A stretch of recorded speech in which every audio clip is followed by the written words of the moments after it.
Would any of you advise a client to defy a federal court order? No. None of you would? How about you, Professor?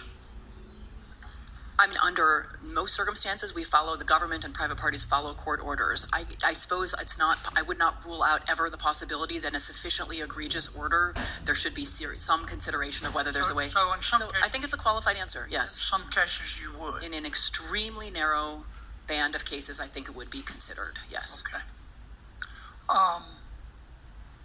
Do any of you think that nationwide or universal injunctions are not being abused? I'm not sure what if I may, Senator, I'm not sure what the time horizon of the question is. I don't think that there could be good faith disagreements about the correctness of some of them, but I have not seen in the last 4 months abuse. No. I've read your stuff and I've read your writings. I don't want to get bogged down with this, but I have little respect for your opinion because I've read your stuff. When someone is in the White House that you agree with and someone gets a universal injunction against him, you don't like universal injunctions. You called them judges acting like they're politicians in robes and judges looking like crass political actors. But now that President Trump's in the White House, who you dislike, you think that universal injunctions taste like pumpkin pie. So I have to discount what you say because I think you act on your political beliefs. And I worry that that's what you're teaching your kids. So I'll leave you out of that. Do you think nationwide injunctions are being abused? Certainly, Senator. I think that is. They're being abused by both sides, aren't they? Yes, Senator. Both Republicans and Democrats are forum shopping, aren't they? Certainly. Professor, do you disagree with that? I think both sides are abusing them. I agree. Okay. Both sides. There are no clean hands here.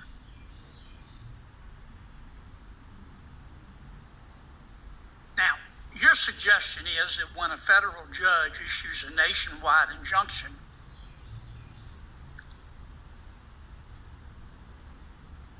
there should be an automatic stay and an expedited right of appeal. Is that right? Yes, sir. Do you disagree with that? I haven't given enough thought to have a position on it, Senator. I suspect, Professor, your answer will be it depends on who's president. No, Senator. Let me ask you about this. What if we had a rule? I was reading an article the other day. I'm not suggesting it. I just want your opinions. That said, if a president, any president, issues an executive order, let's say, that clearly violates settled Supreme Court precedent, that a federal judge can't issue a nationwide injunction. For example,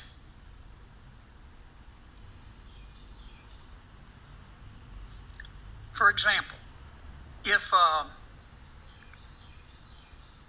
a federal a president issued an order that said no one in America has right to counsel any longer, included but not limited to, in a felony case, having the government pay for your lawyer if you can't afford it. That clearly violates settled Gideon v. Wainwright.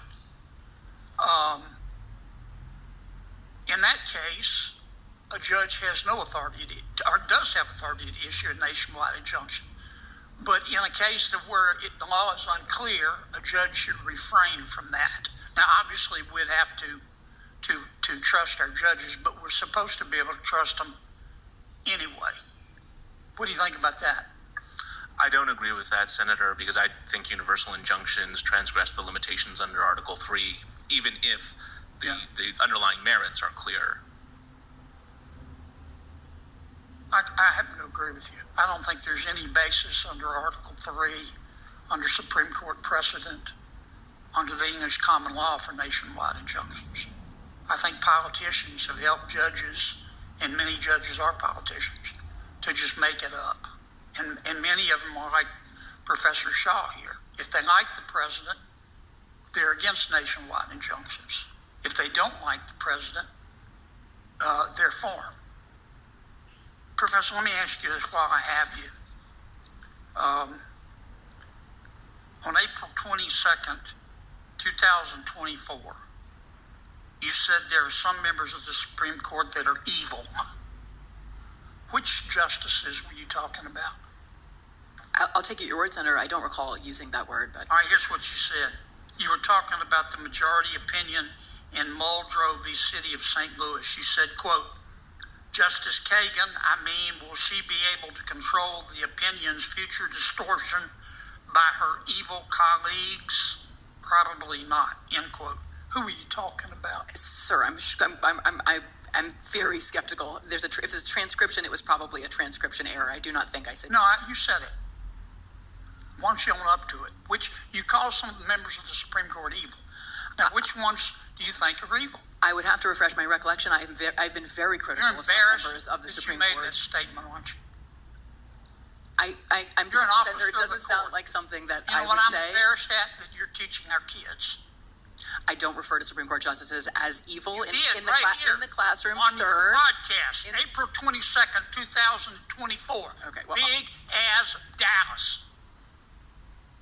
And you're an officer of the court, and you're here advising us to be respectful of federal judges, and you say they're evil members of the United States Supreme Court. Gag me with a spoon. You're part of what's the problem in all of this. Thank you, Senator Kennedy. Senator Durbin.